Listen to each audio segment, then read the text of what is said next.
Ya, hola a todos, hola a todas. Bienvenidos, bienvenidas a la clase número 8, en donde vamos a continuar lo que habíamos estado viendo de NumPy y vamos a hablar un poquito también de SciPy. ¿Ya? ¿Dudas de la clase anterior para los que están acá? Todo bien por ahora. ¿Todo bien? Ya, muchas gracias. Ya, bueno, habíamos dicho que NumPy era una de las librerías para manejar datos que probablemente la más utilizada en Python, y si no la utilizan directamente, lo más probable es que estén usando algo que por debajo utilice NumPy, ¿ya? Y es probablemente entonces lo que les decía, una de las cosas más importantes que hay que aprender, ¿ya? A partir de la sintaxis, a partir del funcionamiento de NumPy, es que funcionan muchas de las otras cosas que vamos a ver en el curso. Otra de las librerías científicas interesantes que vamos a ver hoy día es SciPy, ¿ya? SciPy también es una colección de métodos, de funciones, de clases, ya no tanto enfocado en manejar los datos, sino que en aplicar esos datos en casos particulares que puede ser útil en el ámbito científico, por ejemplo. Ya, o sea, no sé, calcular una integral en cierto rango es una de las cosas que puede hacer SciPy por su cuenta. ¿Ya? Entonces vamos a estar viendo estas dos cosas esta clase. Recuerden que la idea también es que sea participativa, entonces en el caso que tengan alguna pregunta, interrumpen, no hay ningún problema. ¿Ya? Entonces, empecemos. Recordemos un poquito lo que era NumPy. NumPy es una abreviación de Numerical Python, módulo fundamental para la computación científica en Python. ¿Ya? No hay nada nuevo aquí, ya lo habíamos dicho. NumPy es un módulo, está repetido aquí, dice módulo, ¿qué módulo? Qué simpático esto. ¿Ya? Entonces es un módulo. ¿Ya? Entonces, ahí sí, es un módulo que provee arreglos multidimensionales homogéneos, ¿ya? O sea, queremos decir aquí que podemos tener varias dimensiones, no solamente dos ni tres, sino que las que ustedes quieran. Y homogéneo se refiere a que todos los elementos de un arreglo tienen que ser del mismo tipo de datos, ¿ya? Y a partir de estas condiciones es que se generan arreglos en donde nosotros podemos ejecutar una gran gama de operaciones extremadamente optimizadas. Eso es lo simpático de esto, ¿ya? Nosotros tenemos nuestras operaciones vectoriales, donde simplemente tenemos que poner la operación en que nosotros queremos ejecutar en vez de tener que hacer ciclos for. Y la mayoría de las cosas que están implementadas es con ese enfoque, que no tengamos que iterar de ninguna manera, sino que hagamos las operaciones usando las mismas funciones. ¿Ya? Entonces, súper popular, competidor directo de MATLAB. La idea es que, a diferencia de MATLAB, es open source. Y si vienen de MATLAB, aquí hay una guía rápida en la que lo pueden empezar rápidamente. ¿Ya? Entonces, ejemplos de casos, ya los habíamos dicho: el agujero negro, ondas gravitacionales, análisis de deporte. No sé si tendrá en su página principal una nueva aplicación ahora. Ya habíamos dicho que tiene un ecosistema muy grande, o sea, es decir, muchas de las librerías se montan sobre, o sea, se crean, se construyen sobre NumPy, y el resto de los procesamientos que hacen estas librerías usan las muy, muy, muy optimizadísimas operaciones que hay sobre esto, ¿ya? La clase N de array. Entonces, vamos a hacer un pequeño repaso de lo que habíamos visto en la clase pasada. Entonces, un array lo habíamos dicho que es una zona contigua, ¿ya? De almacenamiento. Ya, imagínense una memoria RAM como un casillero gigantesco, en donde cada casillero de estos casilleros es un lugar donde nosotros podemos almacenar datos. Entonces la idea es que nosotros, cuando tenemos un arreglo, pedimos una cierta cantidad de casillas de este casillero, y lo llenamos con datos. ¿Ya? Entonces, ¿qué datos? Tienen que ser los mismos tipos de datos porque los casilleros tienen el mismo tamaño. Y eso hace que sea muy, muy eficiente todas las operaciones que se pueden lograr. ¿Ya? Habíamos dicho que hay que evitar los loops, ya las iteraciones, los ciclos.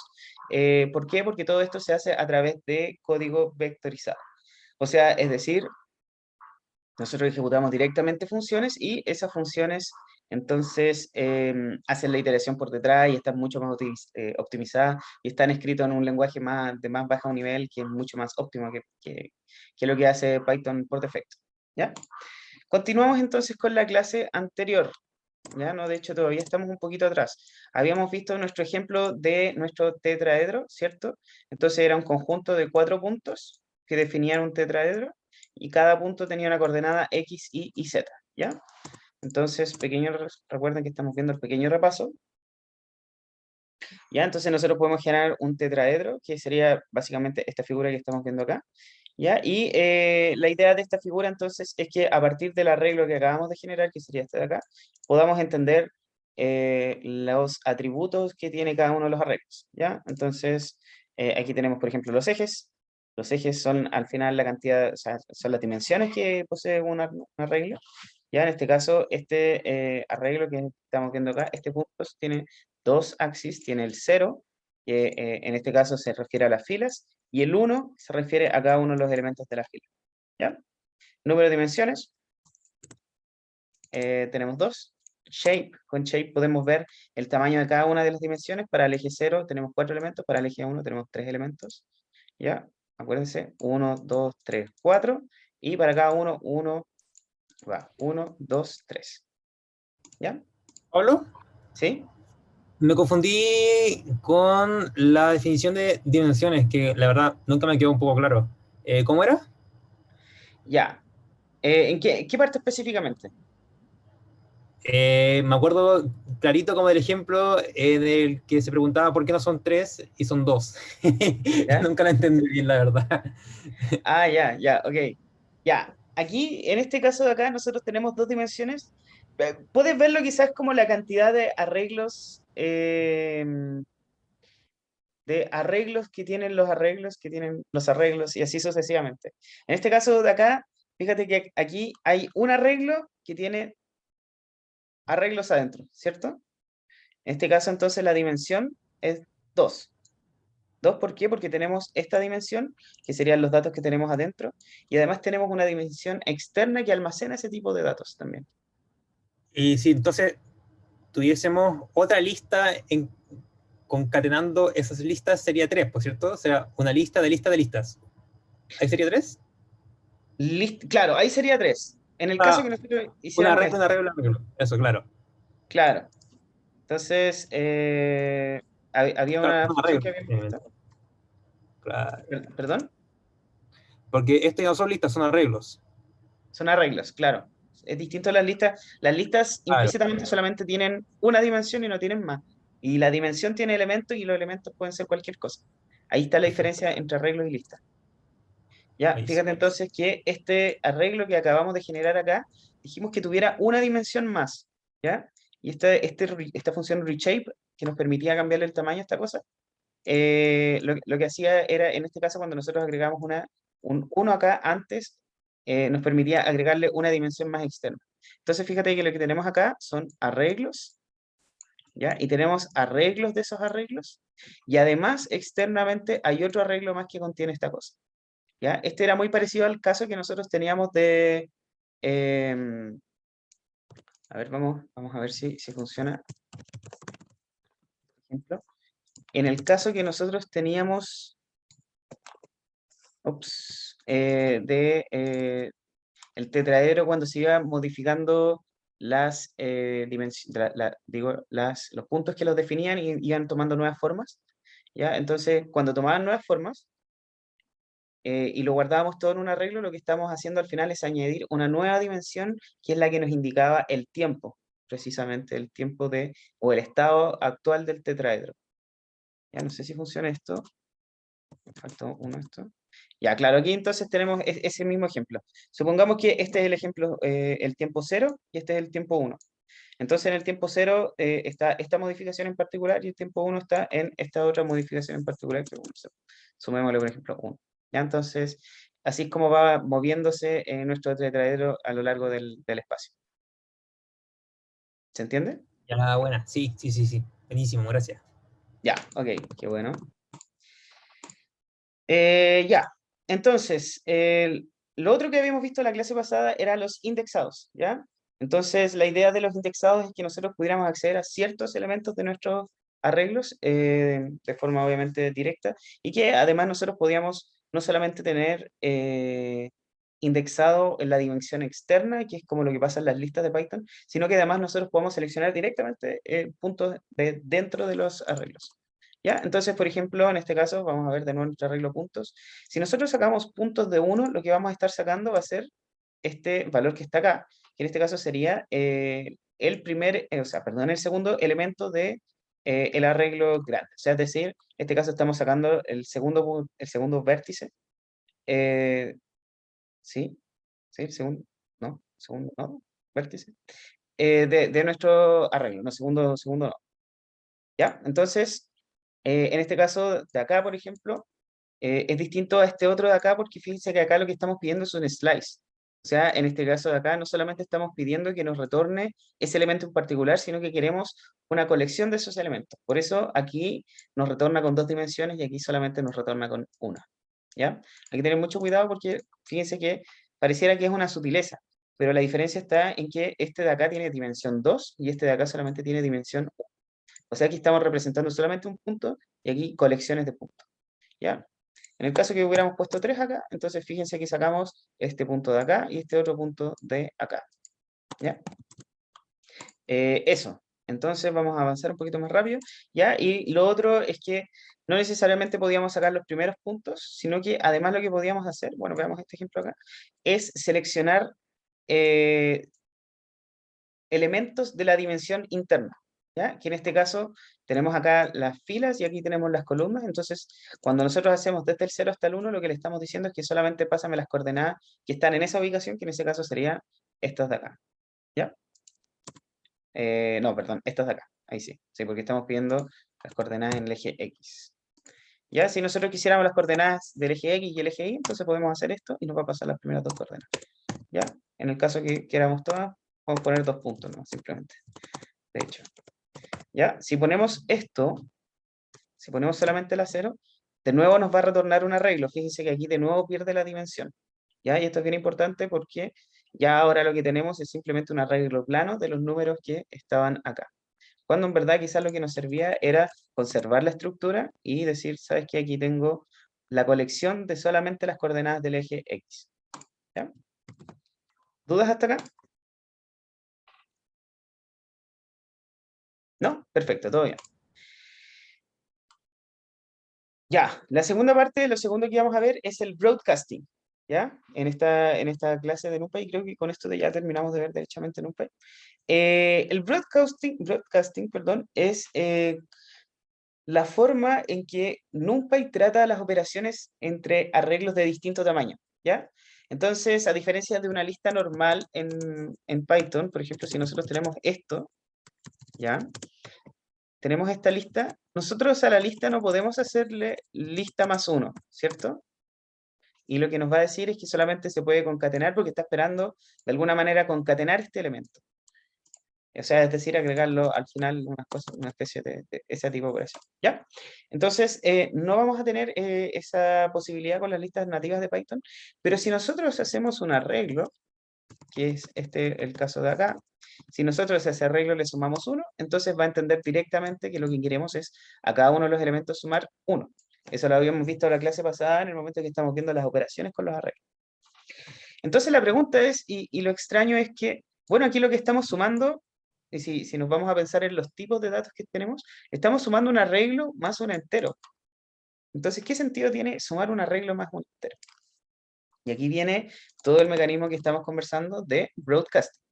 Entonces la idea es que el broadcasting nos permita, de alguna manera, tener estos arreglos y además sumarle arreglos o escalares que sean totalmente distintas, con distintas dimensiones, o incluso con distintos números de datos, pero que de alguna manera tiene que calzar por ahí, porque ese es finalmente el truco que hace. ¿Ya? ¿Se entiende la idea de qué es lo que qué es lo que queremos ver en esta parte, cierto? ¿Sí? ¿Sí, sí? ¿Ya? ¿Ok? Y entonces el ejemplo acá, vamos al ejemplo más básico que había, entonces teníamos un arreglo A, un arreglo B.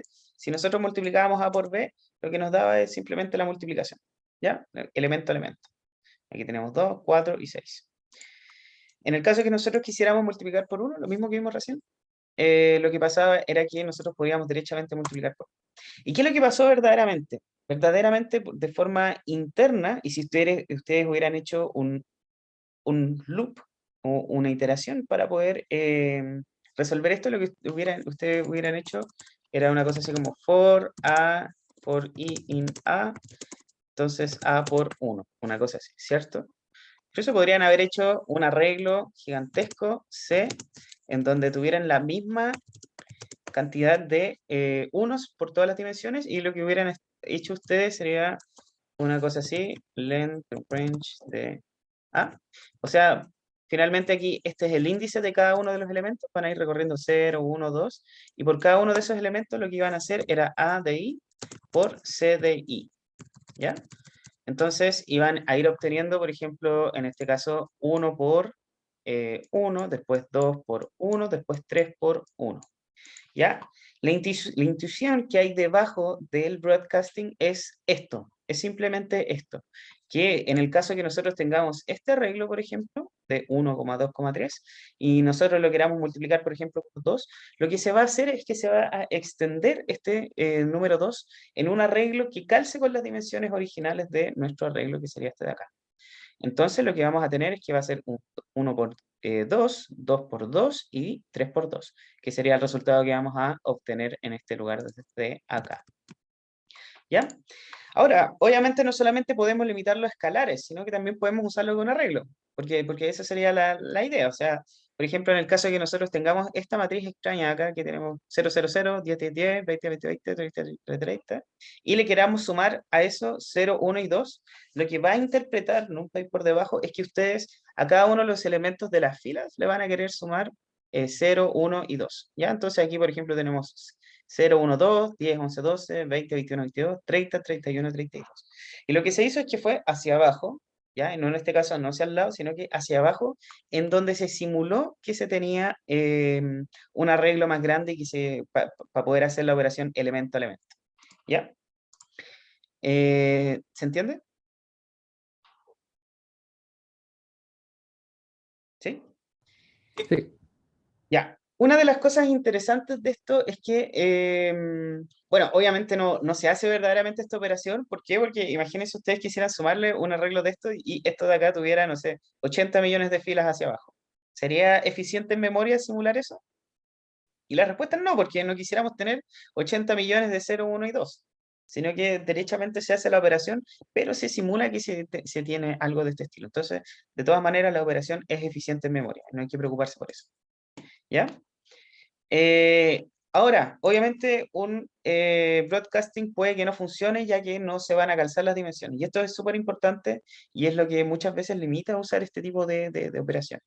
Entonces, veamos de nuevo el mismo ejemplo. Ignoren esta X gigante que está acá. Pero veamos el mismo ejemplo. Tenemos la misma matriz con 0, 10, 20 y 30. ¿Ya? Si nosotros le queremos sumar este B de 4 aquí, no vamos a poder. ¿Por qué? Porque no hay ninguna forma de que nosotros extendamos esta matriz para que calcen las dimensiones.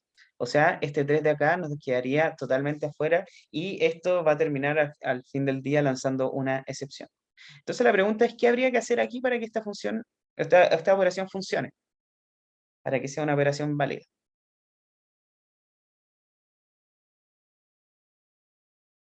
Hacer un reshape de ¿Ya? el arreglo para que tenga la dimensión de una columna y 4 filas.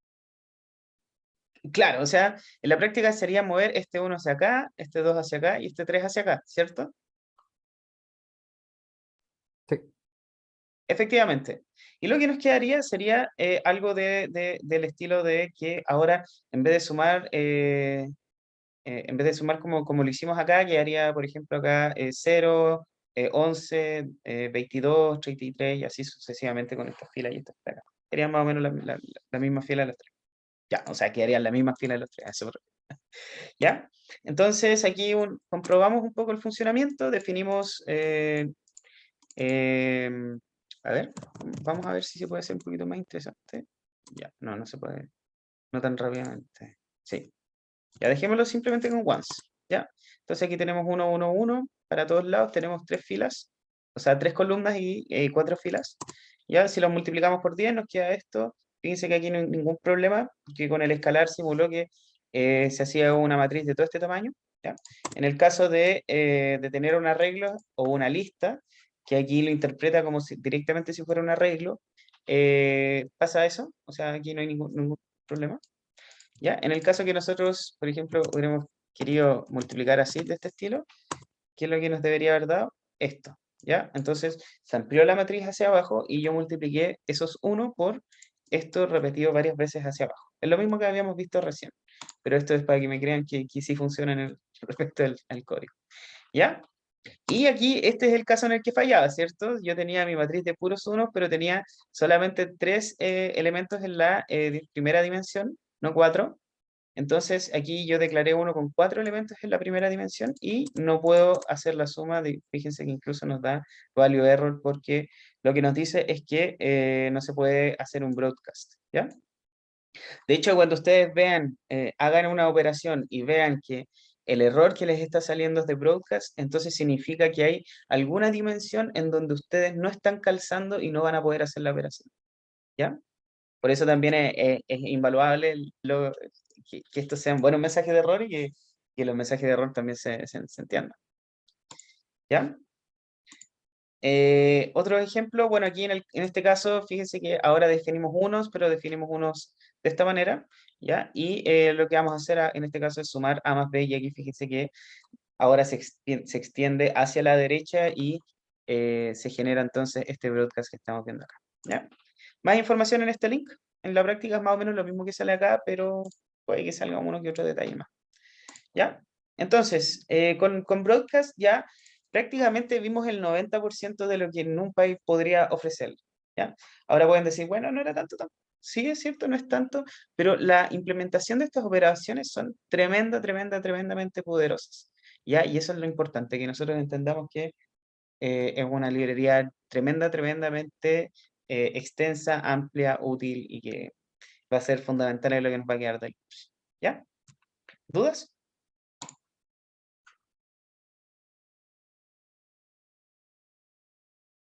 ¿No? Perfecto. Sigamos a la siguiente parte. Ya, entonces, lo siguiente que vamos a estar viendo nosotros es SciPy. SciPy es una colección de algoritmos y funciones comunes, ¿ya? En verdad es como, significa que yo voy poniendo funciones acumulándolas en ciertas interfaces comunes, ¿ya? Implementadas sobre NumPy. Por eso les digo, ya, vamos aquí entonces, empezando ya con el tema de que todo se hace en NumPy. Entonces la idea es tener comandos de alto nivel y clases para manipular, incluso visualizar datos y es una de las librerías probablemente más importantes científicas que hay en Python. Tiene muchos módulos, ¿ya? Es un poquito extraño pensar esto porque habíamos pensado en programación modular y habíamos dicho que un archivo es un módulo. Aquí lo vamos a entender como que tenemos un proyecto grande, ese proyecto grande tiene varias carpetitas, ¿ya? Cada uno de esos se les conoce como submódulos, ¿ya? Y la idea entonces es que ustedes tienen distintas funcionalidades para estos distintos submódulos dependiendo de dónde se encuentran ubicados estos archivos. Entonces, por ejemplo, en Optimize se encuentra módulo para resolver problemas de optimización, en Interpolate para interpolaciones, esto es para integrar, aquí rutinas para la transformada de Fourier, en fin, tienen muchas funcionalidades. ¿Ya? Me parece que este es el link. Bueno, not found. Qué simpático esto, siempre se caen estos links, ¿ya? Así que no se preocupen, buscan SciPy en Google y con eso les debería salir, ¿ya? Entonces ustedes van a...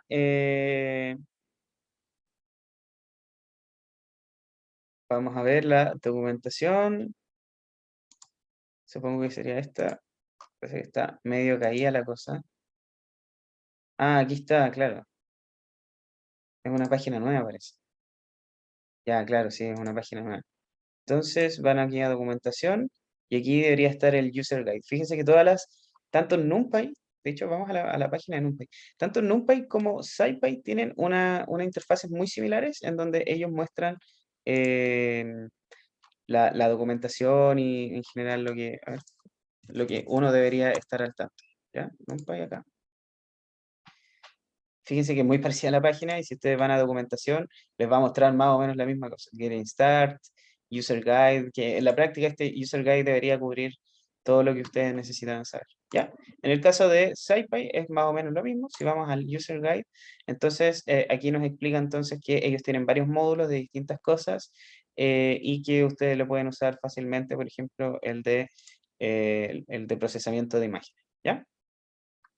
Aquí les da una guía completa. Fíjense que las distintas funciones tienen imágenes, mucho texto, en fin. ¿Ya? Ok. Entonces, ¿qué vamos a ver ahora? Vamos a ver, me parece que 2 o 3 ejemplos. El primero va a ser stats, ¿ya? Y este módulo, que se importa así de esta manera, fíjense, from SciPy import stats, ustedes van a tener disponible toda la funcionalidad del módulo a través de este especie de objeto que tenemos aquí. Fíjense que este objeto tiene, si vamos a ver a help de este objeto, debería salir una ayuda con todas las cosas que tiene. Entonces, fíjense que nos dice que tienen estadísticas, funciones estadísticas, eh, que tienen todas estas funciones disponibles, tienen distribuciones multivariadas, distribuciones discretas, en fin. ¿Qué vamos a ver? Vamos a ver el ejemplo más simple. Vamos a sacar una distribución normal y vamos a generar números aleatorios y después vamos a graficarlo y vamos a ver que sí funciona. ¿Ya? Lo que nosotros hubiéramos esperado que pasara. Ya, entonces, lo que les decía, este módulo puede encontrar clases derivadas a las variables aleatorias, tanto discretas como continuas, y cada variable aleatoria de SciPy está provista de módulos públicos, de métodos públicos como estos de acá. ¿Ya? Entonces, RBS sirve para obtener muestras aleatorias, PDF contiene la función de probabilidad, o sea, de densidad de probabilidad, ¿ya? CDF, la distribución acumulada, y stats retorna los estadísticos que en la práctica son los parámetros que tienen cada una de las distribuciones. Entonces, ¿qué queremos hacer? Vamos a generar una variable aleatoria normal que distribuye en 0 y tiene varianza 1. ¿Ya? No hay ninguna aquí, ninguna novedad. Yo creo que todos lo vimos en algún momento en el curso de estadística, la distribución más vista de todo el universo. Ya, entonces, vamos, normal. ¿Cómo definimos esta normal? Fíjense que llamamos a este módulo stats, después ponemos punto .norm. Es muy parecido a lo que habíamos hecho con np, ¿cierto? Cada vez que nosotros queríamos entrar a una variable, o sea, entrar a algo de NumPy, hacíamos np.array, por ejemplo. Ya, y nosotros construimos esta cosa. Ya, es exactamente la misma idea. Acá vamos a estar usando el mismo módulo que acabamos de importar, punto algo para poder acceder a todos los métodos y todas las cosas que ella nos provee. ¿Ya? Entonces, fíjense que en este caso, por defecto se inicializa así. Habíamos dicho que .stats nos permitía ver los estadísticos asociados a la distribución. En este caso, si ejecutamos esto, de hecho, déjenme reiniciarlo. Ya, vamos a reiniciar para que no veamos lo que está apareciendo después. Y entonces fíjense que aquí los estadísticos me indican que tiene una media de 0 y una varianza de 1. ¿Ya? Lo que está devolviendo aquí, increíblemente, son números como tal, sino que son arreglos y puede ser porque no necesariamente puede ser que sea una única variable la que estemos modelando con esto, sino que puede ser multivariable también. ¿Ya? Entonces, podríamos tener una media y una varianza para cada una de las variables que estamos viendo. ¿Ya? Perdón. En este caso de acá, si queremos imprimir o mostrar algunas muestras, números aleatorios generados con eso, entonces usamos la función RBVS. En este caso le damos 20 muestras, no 4. ¿Ya? Y estas son las muestras que nos entrega, entonces, en la práctica son los números generados por la distribución. ¿Ya? Ahora la idea es todo lo contrario, ¿cierto? No nos sirve en verdad, o puede que sí les sirva para modelar alguna especie para tener la distribución, pero en verdad lo que nos gusta siempre en Data Science es todo lo contrario, ¿cierto? A partir de los datos que nosotros intentemos de alguna manera ajustar la distribución. ¿Ya? Entonces, ¿cómo hacemos esto? Habitualmente siempre se habla de ajustar a través de un método .fit. ¿Ya? Y esto, ojo, porque lo vamos a estar viendo harto durante el curso. Cada vez que nosotros queramos ajustar alguna distribución, por ejemplo, después queramos ajustar algún clasificador, algún regresor, vamos a estar usando estos métodos .fit. ¿Ya? ¿Cómo lo hace? A través de una estimación de máxima verosimilitud, que tenemos acá. ¿Ya? Entonces, por ejemplo, supongamos que estos datos de acá son, nosotros fuimos, tocamos las puertas y le pedimos a cada una de las personas del país, no sé, digamos, sacamos 1000 datos y esos 1000 datos, supongamos que tomamos de forma proporcional a las regiones y a las provincias y todo el cuento. Y tenemos una muestra de la altura de todos los chilenos, pero que nosotros sabemos que es estadísticamente representativa. Ya, supongamos eso, en verdad. Contándole la verdad, yo generé estos números aleatorios, pero no me importa nada. ¿Ya? Entonces tenemos esta distribución de datos, ¿ya? Y la idea ahora sería que nosotros, a partir de esa distribución, generemos, o sea, a partir de este muestreo, generemos la distribución, ¿ya? ¿Cómo vamos a hacer eso? A través de stats.norm. Recuerden que así es como nosotros entrábamos. De hecho, eso podríamos hacer así como norm igual stats.norm. Vamos a inicializar nuestro objeto y después a nuestro objeto le vamos a decir, ¿sabes qué? Quiero que tú te ajustes a una cierta distribución que es la que nosotros le estamos pasando acá. ¿Ya? Entonces ejecutamos y error. Eh, parece que era ahí sí.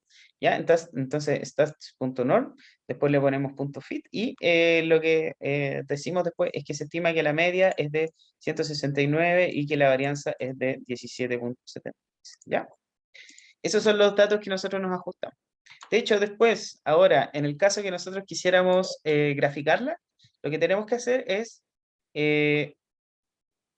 vamos a generar puntos desde el 100 hasta el 240, y lo que vamos a hacer es, vamos a importar NumPy primero, sería también bastante útil, pongamos acá, NumPy as NP.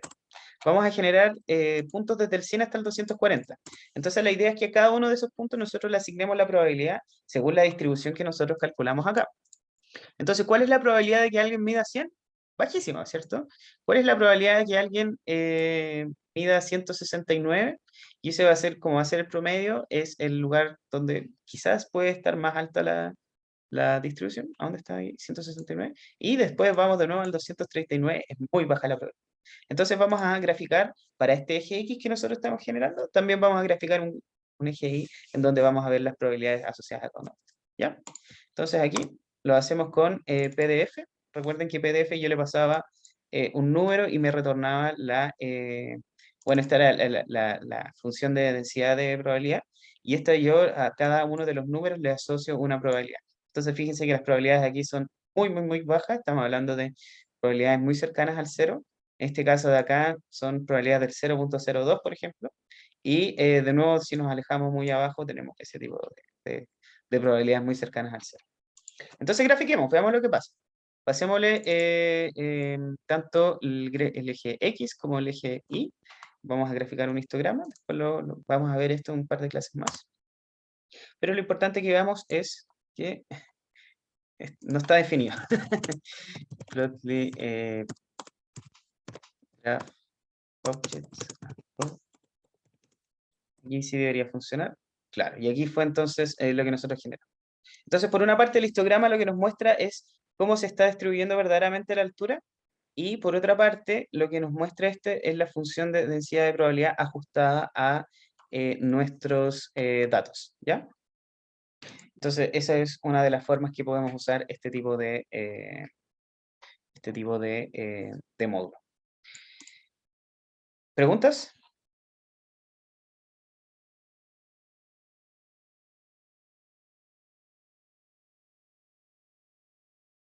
¿No? ¿Todo bien? Ya, perfecto. Recuerden que tienen varias otras alternativas.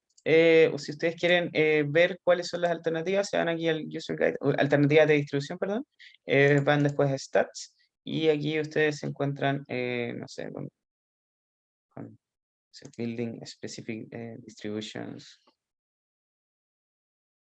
Bueno, en fin, pueden encontrarlo aquí dentro de estas listas de acá. ¿Ya? Ya, el siguiente módulo que vamos a ver entonces va a ser el de interpolación, ¿ya?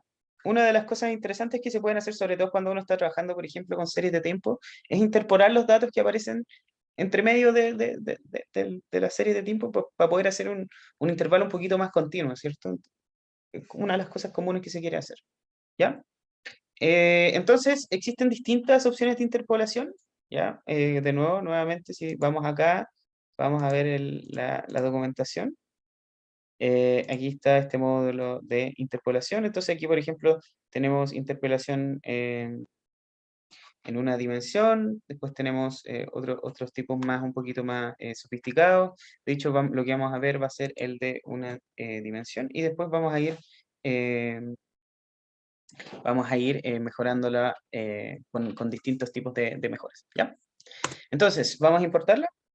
vamos a generar un rango cualquiera. En este caso, por ejemplo, tenemos desde el 0 hasta el 10. Y lo que vamos a hacer aquí, vamos a tener una función coseno que va a estar asociada a cada uno de estos números. Entonces, este es el eje X, el eje Y lo que vamos a tener es el coseno. ¿Ya? Grafiquemos. Entonces, veamos la función original y veamos que desde el 0 al 10 está, no nos dice nada, ¿cierto? O sea, esto no parece una función coseno, ¿sí? Y la respuesta es que no, porque lo que estamos viendo aquí son simplemente como puntos aleatorios y que pareciera que alguien los dibujó, sin mucho sentido. Entonces, lo que nos gustaría usando estas interpolaciones es que fuera un poquito más fina la curva que se está generando. ¿Ya? Si, por ejemplo, aquí pusiéramos un paso de 0,05, fíjense que aquí sí generaríamos una función un poquito más fina y aquí fíjense que sí se ve que estamos teniendo un coseno. ¿Ya? Ah, ojo, que no es solamente el coseno, sino que además tiene una función un poco media extraña acá.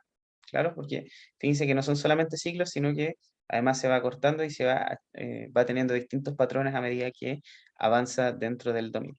¿Ya? Entonces vamos a borrar acá, porque lo que queremos es simplemente usar la interpolación y algo así es lo que quisiéramos llegar en algún momento.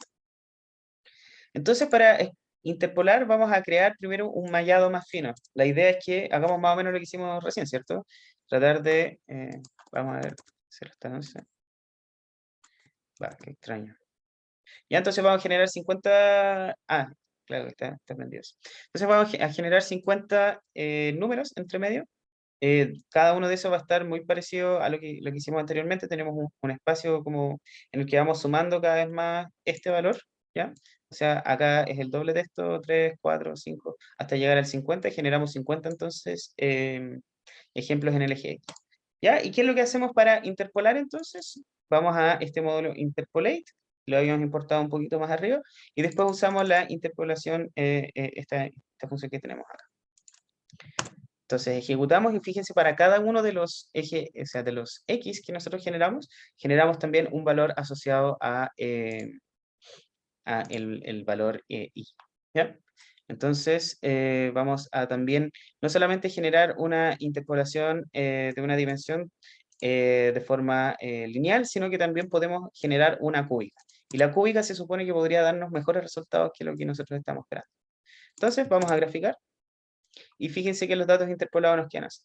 Por una parte, los puntos representan los datos originales, y por otra parte, la interpolación lineal y cúbica son las que nos están dando cómo va a estar interpolada la función que nosotros estábamos graficando. ¿Ya? Fíjense que la interpolación cúbica es mucho mejor que la otra interpolación que nosotros teníamos, generada por la lineal, que en este caso la lineal es como bastante arcaica, simplemente tira líneas entre medio de los puntos y nos representa también los datos. ¿Ya? De hecho, con esto ya estaríamos terminando la clase de hoy, ¿ya? Así que, ¿preguntas? ¿Preguntas con esto? Respecto a esto. No, todo bien. Ya, ¿quién? Yo tengo una duda. ¿Ya? Cuéntame. ¿Cuál es o sea, para qué tipo de problemas se tendría que ocupar algo como de interpolación, más o menos? Ya. También me hicieron una pregunta de esas hace unos 2 semestres, no me acuerdo. No sé si conoces tú las regresiones, Sí. ¿ya? Entonces, la idea de la regresión es que tú calculas un patrón en donde debería pasar alguna recta, por ejemplo, o no necesariamente una recta, pero alguna función sobre los distintos puntos. Ya, la gracia de la regresión y la diferencia que es bastante grande con respecto a la interpolación es que la regresión no tiene como puntos finales ni inicios, sino que siempre se extiende desde menos infinito hasta menos infinito por el eje X. ¿Ya? Bueno, obviamente si tiene alguna otra restricción específica puede que no, pero es lo que comúnmente pasa. La interpolación, por otra parte, solamente se extiende entre los números inicial y final, que sería en este caso de acá. Y el uso que más he visto que se le da es en el caso que tú estés tratando de generar dentro de algún intervalo de tiempo particular, por ejemplo, no sé, digamos que el eje X representa un tiempo en particular, y tú quieres sacar un mallado mucho más fino de lo que tienes acá entre medio, entonces lo puedes hacer con la interpolación. Y lo importante de la interpolación es que tiene que sí o sí pasar por todos los puntos.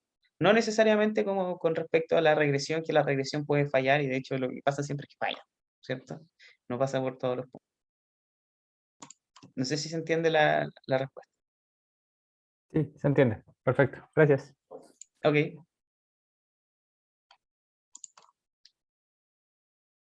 Bien, ¿más preguntas?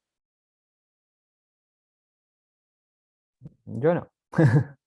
Ya, ok. Ya, entonces quedan, bueno, salió bastante corta esta clase, ya, y es porque principalmente, y puede pasar respecto al resto del curso, pero es por el hecho de que este curso estaba pensado para clases de 1 hora. Entonces de repente va a pasar que vamos a quedar con un poco de tiempo extra, pero no va a ser tan problemático tampoco, ¿ya? Sí, como les decía, interesante también para sus problemas, échenle un vistazo a las funciones y métodos y objetos y clases que ustedes pueden obtener desde SciPy porque les puede facilitar mucho la vida y eso. O sea, hay que pensar también que lo más probable es que si ustedes quieren usar un algoritmo que es relativamente conocido, entonces lo más probable es que ya esté implementado en algún lugar, ¿ya? Entonces no reinventen la rueda, sino que vayan, vean las implementaciones y después, en el caso que no las puedan encontrar, que es bastante extraño, ahí en ese caso entonces traten de implementarlas por ustedes mismos, ¿ya? Una de las cosas también interesantes que aprender en el curso. Ya, y con estas palabras entonces cerramos. Ya con esto deberíamos estar básicamente listos con esta clase y listos también para empezar el laboratorio de este viernes. ¿Ya? Así que ahí Pablo, nos sí, estamos. ¿Sí? Cuéntame. con el lab de este viernes contemplaría tanto NumPy como SciPy, ¿no? Sí, sí, sí, sí. Vamos a ver, en verdad no vamos a ver SciPy, vamos a manejar imágenes, pero no vamos a usar SciPy, sino que vamos a usar otra librería que se llama OpenCV. ¿Ya? Vale, vale. Em, Adelantándoles un poquito lo que se hace en este, o sea, lo que tenemos pensado para hacer este laboratorio es que ustedes implementen una librería de imágenes. Entonces vamos a combinar un poco lo que habíamos visto en el laboratorio pasado de clases, de ese tipo de cosas, con también con procesamiento de arreglos a través de imágenes y videos también. Buena, buena. Qué choro, hagan. La Eso. raja. Ya, pues. Ya, pues. Así que con eso terminamos la clase de hoy. ¿Otra pregunta? ¿Tienen más preguntas? Más del curso, vaya a ser entonces la encuesta, ¿no? Sí, voy a preguntar a ver qué les sirve más, porque en el caso que sea más interesante hacer las clases asíncronas y después nos juntamos para resolver dudas, quizás ese es el camino correcto. Sí. Yo encuentro que hace caminos como en la luz. Así. Claro. Ya, pues, dale. Ahí quédate atento entonces. Bacán. Ya, pues, ok, estamos Listo. hablando entonces. Pablo, chao, chao. Chao, Chao, profe. Que esté bien. chao, igual que estén bien, nos vemos.